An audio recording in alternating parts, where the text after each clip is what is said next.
Hello, and thanks for joining me today. I want to chat with you a little bit about a hot topic, right? Short-term rentals, furnished rentals. We hear them as Airbnbs, Verbos, VRBOs, lots of different names for pretty much the same product. And it set up a lot of confusion for people, a lot of fear too, because most oftentimes we hear about it in the news and it's about some short-term rental property that's being used as a party, or something major has happened. Lots of cities right now and municipalities are paying close attention to these. Some are even trying to rule them out completely.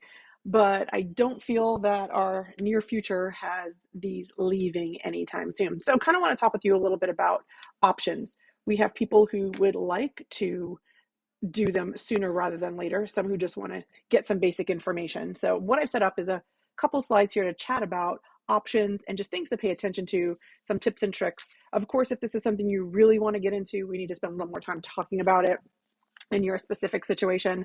This is just a really high level introduction so that you kind of get an idea of the questions to ask or what you may need to prepare for. So, let's get started. First and most important thing, of course, is choosing the right property, right? Location is going to be ideal, the size, price, and homeowners association.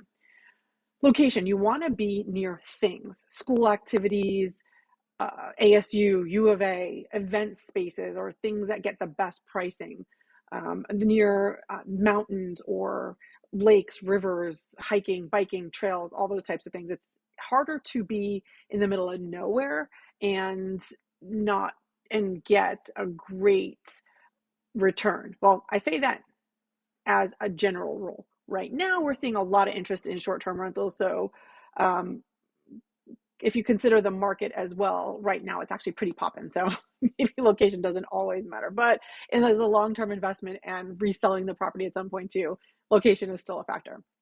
Size. Now, the size of the property is going to be important. Are you looking to rent to snowbirds who are just maybe one or two, or people who are coming in for 30 to 90 days, just our typical January, February, March people? Are you looking for larger groups where you want to host bigger parties or events? Now, that's going to play a particular thing later. Or maybe families are coming in together and you're looking at multiple groups renting your property. Neither one is bad. It's just think about, you're going to have to think about the cost of holding each one of these and the cost of furnishing each one of these if that's the route you go through. Because today we are going to talk about just doing them as annual rentals too, not furnishing and just being a regular property. Price, we're going to go over a little bit about financing and make sure the cost, and we're going to break it down a little bit as to what has to happen for the annual rental, the short-term rental, and the furnished rental. And I'm saying short-term rental and furnished rental, they are different things. They both revolve around having furniture in a property, but it is going to make a difference when it comes to HOA and some things like that. Because some HOAs, you need to pay attention to what are their rules. Are they 30-day rentals? It doesn't make a difference how long they stay. Is there no HOA, but is there city ordinances, right? Scottsdale just put in one that requires a homeowner or a representative to be at that property within an hour of a noise complaint. So think about where you're buying this property and what the city and or homeowners association requires of you as an owner. All right, so let's start with the annual rentals. These are the easiest, by far, the least expensive ones to do. You're basically buying a property and you're putting it up for rent, right? Now, interestingly enough, there aren't a lot of these right now because a lot of people have converted their regular rental to a furnished rental or a short-term rental, which I'm going to call an STR just for time's sake. So rents have gone up 17% in the last year, which is a bit crazy because the average years before that has really only been around 2.5% to 3%. So 17% is chaos, and we're going to project another 7% this year. So think about what that's doing for a homeowner, or I'm sorry, a renter. Their market is dwindling. The rents are going up. Hey, as a buyer's agent, I'm always grateful for that because it looks like a lot of people are going to probably be buying. But, you do have your people who still need to rent. So think about what you want to do with this. An annual rental is super simple. There's nothing you have to do, no utility payments. You're renting the space, you're carrying the insurance, you're making sure the tenants are happy and everything's working along the way it's supposed to, right? This is by far the easiest one. The biggest thing that I think stumps people is, how do I get a good tenant in there? Websites such as uscreentenants.com is really simple way to run credit for people, and just kind of, it's kind of visually pleasing as far as it's like red light, yellow light, green light. If you should rent, it talks about the number of people that rent to someone in this particular credit score with this particular credit information, some criminal stuff, some background checks. So it's really easy to do it. Of course, you want to chat with the person who's going to be renting the house. You can easily advertise rentals on things like Zillow, social media, plan an open house. I've done those too, regardless of the fact that I'm a realtor. But you can just say, in a local website or Facebook page or Insta page, hey, I've got a rental coming up. I'm going to be here from this time to this time. If you're interested, come. And you can just easily grab a rental application and give it to those people who are interested. The other easy option, again, is you'll tell them that if you get their email address, you'll send them the application through Uscreen Tenants. This way you have no liability from the side of information that you shouldn't really have. You don't want people's social security numbers. You don't want their information on their banking. You want all that to not be put in your hands. Most people are not covered in case of identity theft for insurance purposes. So you do not want to be stuck with that bill. The least information you have on any potential person or applicant, the better. So annual rentals, super easy. We're going to go over some costs in a little bit, but rentals are simple right now. Okay, so let's talk about what it would cost to take that same rental and put some furniture in it, right?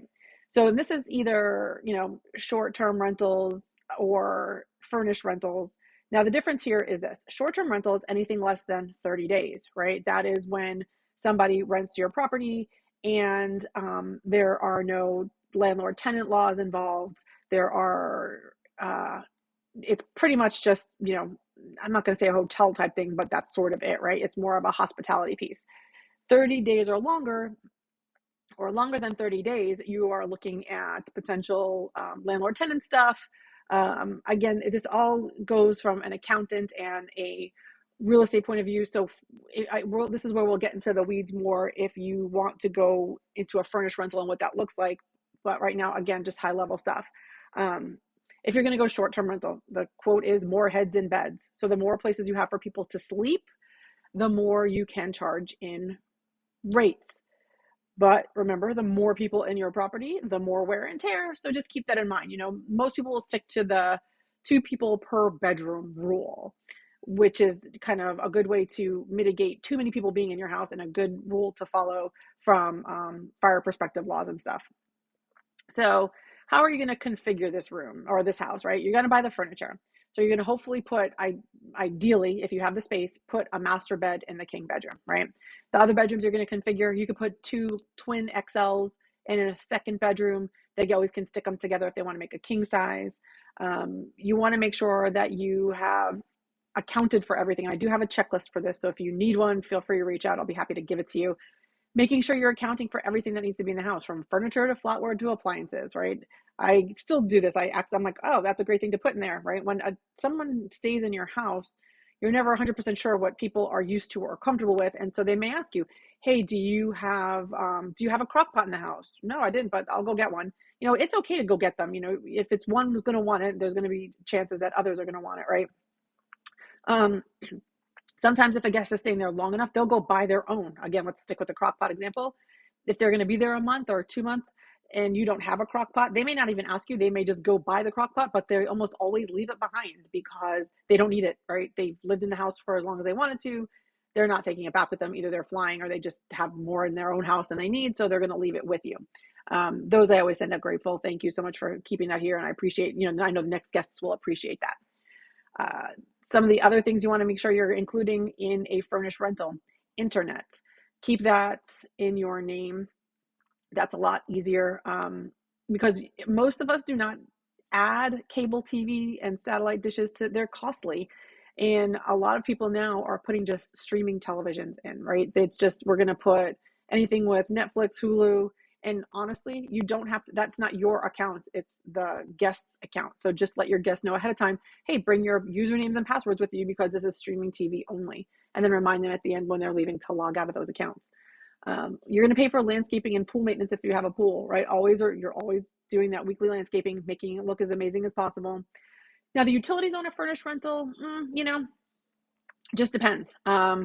If it is going to be a short-term space, yes, you're going to leave it in your name. I have done it where even on the longer stays, I pay for the utilities, keep them in my name, just bill the tenant for it. So that's an option as well. If you have a furnished rental, but someone's maybe staying a year and you always choose to put utilities in someone else's name, that's totally up to you. But if it's less than, I would say if it's less than 90 days, keep it in your name. It's a cost for you and the guest to connect and disconnect those things every time. Now, some little tips and tricks I've loved. Keyless entry is really important, right? The Yale, I love the Yale keyless entry with the Assure. No, I'm sorry, the August, like the month app. It makes it super easy for me to digitally change codes on my phone, open doors if I need to. I never have to leave my house if a guest gets locked out.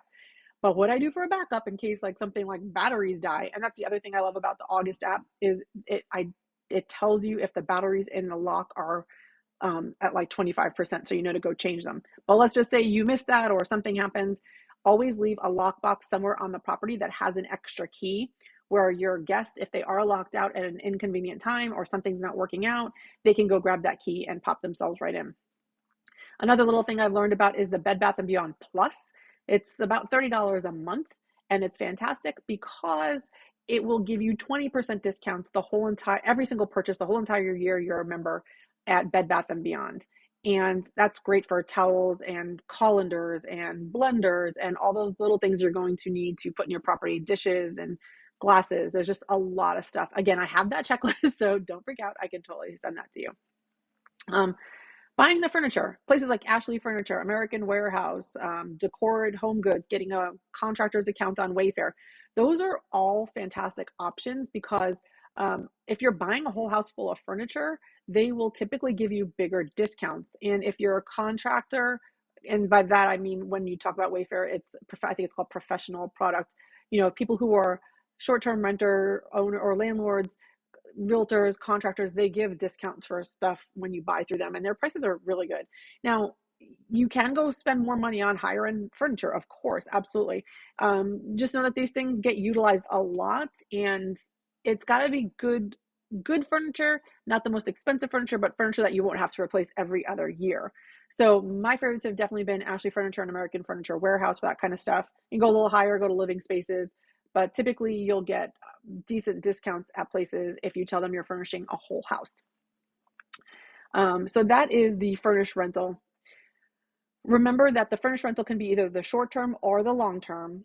Okay, it can be either one of those things, but you need to have all of that stuff in them whichever way you go. And you can also change it up, right? We have a furnished rental that we ended up putting a year tenant in. They didn't need something. They needed something furnished. They needed a home base for when they were in town, and so it's just kind of that's what they asked for. So easy enough. All right. Now here's the most important thing. No matter which way you go with this rental, either you're going to do the annual, you're going to do the short term, you're going to do the furnished rental, marketing photos are important. I see too much out there that looks terrible. And I'm grateful for those people because my bookings get done quicker because I have much better photos than the next person. So don't be that guy and wonder why you're not getting any bookings on your rental properties when everybody else seems to be flying off the shelves. So minimum stills like the ones you see on the screen, right? If you have an area where the location, like if you see that bottom middle one, you know, it's on a golf course next to a hiking trail on a cul-de-sac, that's appealing to people. So add drone photos in if you're in an area with lots of amenities, the community's got something to look at like mountains. Maybe you have one of these neighborhoods where like in, you know, Seville Country Club, there's tons of stuff that is perfect for photos, right? So take pictures of those rentals, professional pictures, both definitely interior. I mean, you don't have to get crazy and do the twilights and all that stuff. You can do bright lighted photos and definitely do aerials if you get an opportunity.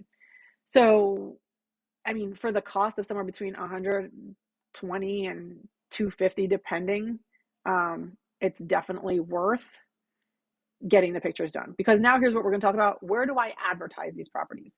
All right, so there's a lot of options, right? You've got the Airbnb, the VRBO, social media, Furnish Finders, Google AdWords, building a website with Canva, lots of options.